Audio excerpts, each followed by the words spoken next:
Hey you guys, sorry the video cut out. Technology is a trip nowadays.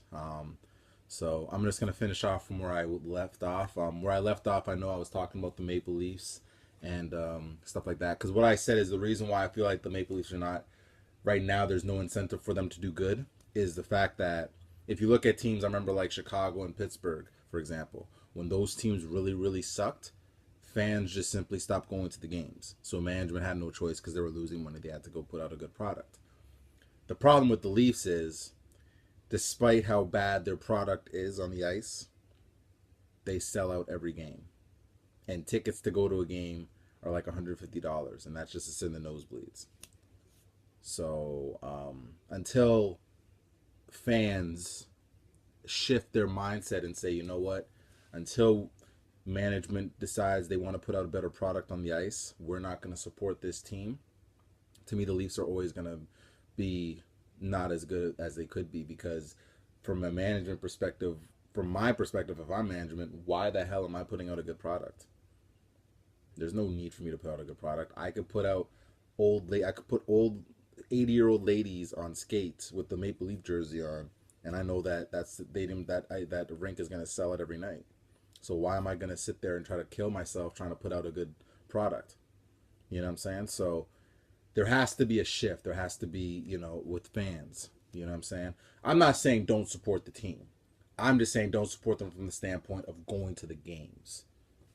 Because if there's an empty, if the ACC is empty some nights, then management's going to see that, and then they're going to say, okay, we got to start stepping it up, and it's going to force them to step their game up and go out there and get the right personnel to help this team get over the hump and be competitive. But look, as a Toronto fan, I'm eternally optimistic, and I feel that the Leafs, at some point, hopefully before I die, will be able to get to a Stanley Cup final and actually win one. Now, I want to also preface my comments by saying this. I'm not saying that just because you live in Toronto that you have to be a support the Raptors or the Leafs or the Blue Jays or anything like that. That's not in any way, shape, or form what I'm saying. What I'm saying is, for the trendy people or the fair weather fans, the ones I'm talking about are the fans that will, let's say, go to Raptors Square and watch a Raptors game and the big jumbotron or whatever, or they'll go to bars or sports bars and wear their "We Are the North" T-shirts or the Raptors T-shirts and support the team and support the team that way. But then when they're losing and they're not playing as well, you want to basically jump ship and say, no, they suck. Those are the fans I'm referring to, and they know who they are. You know what I'm saying? If you're watching this and you're basically mad and upset about what I'm saying and think I'm an asshole, then I'm talking to you basically, because you know who you are. And there's a lot of fans in Toronto that are like that. And I think there's most fan bases that are like that, but I feel like Toronto it's more. And some degree it's warranted because we haven't had a winning team in a long time. So even when a team is really good, we're like, oh, they're probably going to lose, or let's hope they do good, rather than having the belief that they're going to do good. And I just think it's just a shift in mindset, man. Like, look, I think at some point, even with the Raptors, at some point, we're going to be, knocking on the door. The East isn't the best conference in the world. So, I mean, we have a chance. It's just we got to get the right solid mix of players or one other player. And just, we got to play a little bit better, more of a team game. And I think we'll be fine. The Blue Jays, I think they have the right mix of players too. It's just doing it on a consistent basis and doing it at the right times. Because I mean, last year they were at one point, I believe in July when I went to their game last year, they were in first and second place in the East. By August, they went on a 20 they lost like how many games in August, and then they were out of the playoffs. So they're on the cusp. They got to play consistently. You know what I'm saying? And look, support if you say that you're a fan of Toronto sports, of the Toronto sports teams, then be a fan. Okay, don't be a fair weather fan. I can't stand you guys. I can't. You know what I'm saying? Drives me nuts. And look, and this is the reality too. I know that even if, let's say, the Raptors win an NBA championship, and please, if you don't agree with this, please comment and tell me if I'm wrong. But even I feel like even if Toronto wins a championship, I still feel this is going to be a hockey town. I still feel that until no matter what happens, the Leafs are always going to dominate because the Leafs are the Leafs. That's just who they are. So I just feel like I think the Leafs brass, the management owes it to the fans to give them a better product than what they've given them.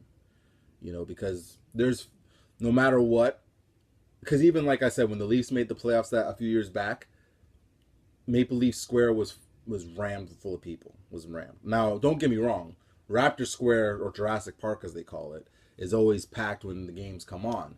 But this city was really, really buzzing, especially when they were playing against Boston and they made that series competitive. So I think that management owes it to the fan base to give them a better product, And but we as fans also need to support them a lot better.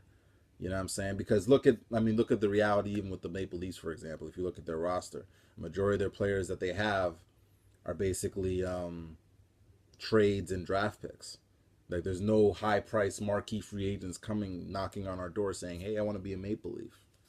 Why do you think that is? Could it be because the media is like basically land-based and is brutal to all the players basically and the coaching staff?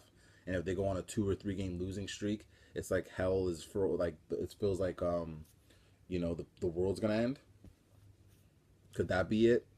As a player, would I want to come and deal with all that scrutiny? Probably not. The fan base too? Probably not. So we also need to preface how we are as fans and how we come across, because if we want to get, let's say, like these really good free agent players, but yet we're like land-basting the players that we already have, why the hell as a player would I want to come here and deal with that? I'd rather go to Arizona or somewhere where it's less, there's less pressure and I can go and just focus and play my game. Not necessarily, okay, I got to focus and play my game, and then if I have a bad game, I'm going to have to get answered I'm going to get like land-based in the media. Who wants to deal with that? So, something to think about. But this ends my blog. I want to thank you guys for watching it. Let me know what you think. So all you fake Toronto sports fans, stop being fake, please. Okay? If you're not a fan, don't be a fan. Just go. If you don't like Toronto or you think Toronto sucks and they're not going to do that good, then just root for the Spurs. Okay? That's the easy pick, okay? But anyway, this is me signing off. But before I sign off, I'm going to make it a point of emphasis now to leave you guys with an inspirational quote. I'm going to try to do this after every blog, just to kind of give you guys something positive and motivational to look at and think about. So this is Big Mike signing off. Thank you for watching. Hope you guys enjoyed this one. There'll be many more on the horizon, more video blogs, all that fun stuff. So stay tuned. Sit back, relax, and enjoy. Take care. I'm gone. Oh my gosh, I can't even talk. Bye. Shot, wave your flag, gun finger in the air, headstone on your 12-inch says Mr. Cardinal, and the monolith was there. From 94 to now, the beast run wild in the east, leave enough man to cease. I got 2 middle fingers that's made for